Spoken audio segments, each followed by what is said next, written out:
I want to bring in Bull Tech Capital Markets Chief Strategist Kathryn Rooney Vera, Bell Point's Chief Market Strategist David Nelson is here, and Constellation Research Founder Ray Wong. Hello to all of you. Hi, Cheryl.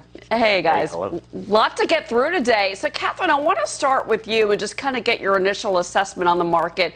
We are determined to move higher. We're riding the coattails of a lot of the mega cap growth names and the stocks that we follow. But airlines and cruise ships are starting to get a little attention, if you will, from investors. And in particular, the airline and the cruise industry has been a little worrisome. What do you make of those moves?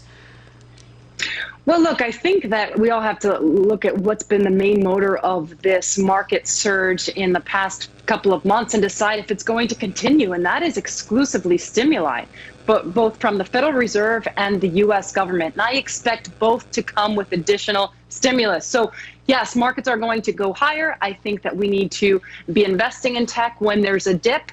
And I do think that if we do see any retracement in the markets, that's a buying opportunity because we cannot fight against the Fed. It's something that we've been saying forever, but it's the real fact of the matter. I do expect the Fed, if push comes to shove, to increase their purchases of high-yield bonds. And if that doesn't suffice, move into equities. Well, to your point, Kathryn, the Fed has a lot of lending facilities that really haven't been taken full advantage of, but they're there. They continue to be there.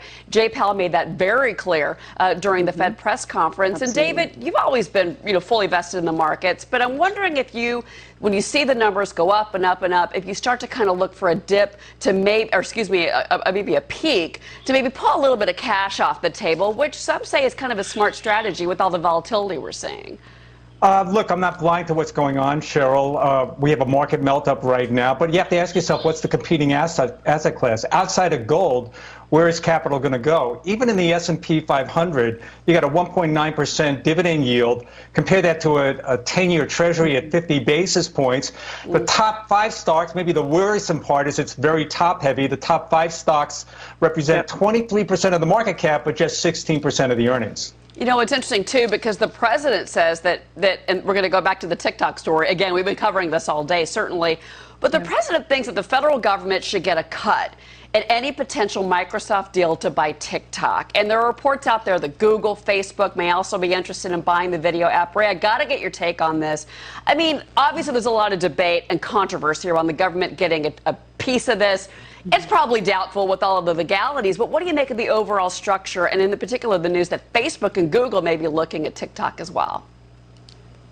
You know, I think it's important, right? They don't want Microsoft to have a touch at the consumer, the social graph, and the advertising revenue. Google and Facebook are the duopoly in the digital giants for advertising, right? And, the next closest competitor is Amazon. But if Microsoft were to jump into that, they would have consumer, Xbox, and they'd be able to get into that market. And I think that's what they're trying to prevent. And Kathryn, to you, I mean, I'm curious if you're comfortable with any U.S. company buying TikTok. I know that there was a report in the Sun newspaper yesterday that the Beijing part, the Beijing owners of TikTok were looking at moving their offices to London, trying to get away from the Chinese government's umbrella. But this is still the Chinese government, and there's a lot of concern that they still have their tentacles into the technology behind TikTok, and that's going to be a tough nut to crack, if you will, and a dangerous one. Sure.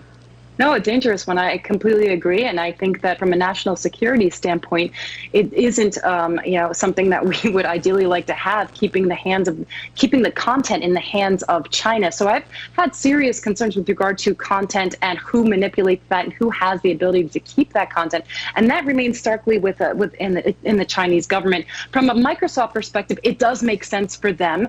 They have the tech, they have the equity, the cash to do this. They want to get into the social media space, but from a national security standpoint, I really have my qualms. David, another tentacle to the TikTok story, that is the story that keeps on giving, is that, a lot of people don't realize that Microsoft took a big investment from Facebook. And one of the things that Facebook has never done, David, is really weed into this, social media frenzy. They've kind of kept it on the enterprise side, cloud services, things like that. Now you've got Microsoft making this big move, and I'm wondering if that's not going to sit well with Mark Zuckerberg. I'm sure it won't. And, Microsoft has always been an early investor in social media. It's not their first foray into it. They made a $27 billion purchase for LinkedIn. They invested $240 million, as you said, with Facebook as early as 2007. And as a taxpayer, I'm fine with the U.S. government getting a piece of the action here. I don't think this can go to Facebook or Google for some of the obvious reasons. And Apple's been often mentioned. They have the pockets for it, but it doesn't look like their game. Yeah, and Ray, the other side of this, besides the issue of like how do you monetize TikTok, that's kind of a question mark. Is it a fad, Ray? From the technology side that Snapchat is hot one day and it's out the next with that younger demographic. And this is all about the younger demographic. I mean, I don't know about you, but I don't have a TikTok account. I won't even know how to use it. But I know the story and I know the company.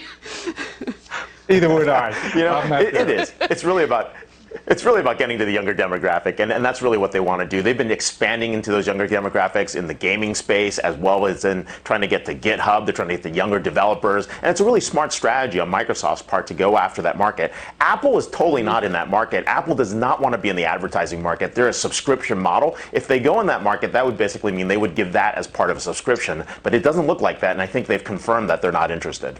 Apple has, I think, to your point, yes, but now with these Facebook and Google reports, I think the plot thickens, as we would say. And we're right in the middle of earnings season. Actually, we're kind of starting to move out of it. But there's 3 companies that had huge earnings beats. They had solid guidance, which is great to see.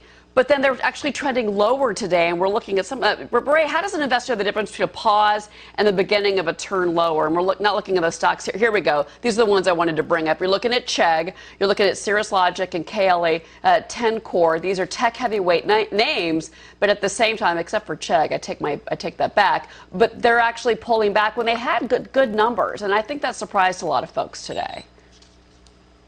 Chegg is the interesting winner because we're not going back to school. It's online resources and learning, and parents are freaking out about not having their kids being able to learn quick enough or fast enough or have an online forum, and some teachers aren't even teaching. So I think Chegg is a great one. When you look at KLA and you look at what's going on in Cirrus Logic, KLA is interesting because it's a trailing piece on semiconductors, and cloud is hot because people are using more cloud computing, people are buying more hardware, and they're buying more mobile devices. And what's interesting about Cirrus Logic, it's a lagging indicator on Apple earnings because they're heavily on the Apple side in terms of producing chips for Apple. And Ray, thank you for saving me on Chegg, because you're right, it is an education company, but it is technology. Whew. All right, let's talk about stock picking versus passive investing. One reason that a lot of our viewers, these individual investors, have gotten so pessimistic is that they buy the S&P 500, they buy, they have that passive strategy, they don't adjust their portfolios, and then they start to really fall behind in 2020. And if you look at the last 4 months, here's a perfect example of where you might have missed, by being a passive investor, missed some of the gains. And David, a lot of our viewers do their own stock picking. I mean, they do passive investing as well. What would you say to that average person that is looking at a portfolio that hasn't really risen with the market?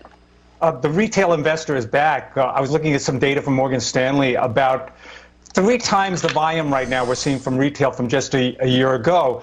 I guess what disturbs me is that a lot of the trading is based not just on stories, but sometimes just on rumor. You look at a company like Hertz go from 40 cents to $5 on basically nothing, or something more Kodak basically on a rumor in here. That's a problem. We forget what a stock certificate represents. It's a contract between you and the company that entitles you to the earnings and or dividends of that company. That's what it is. The rest of it's a story. Kathryn, it is the headlines. I'm glad that David brought that up. Headlines like Eastman Kodak and the CEO and the grants and the options and how he was protected from stock performance. And, the average person sees that on the face of the Wall Street Journal, and it makes them nervous. And they feel like there is not a place for me in this market. I'm still getting pushed out by folks on the inside.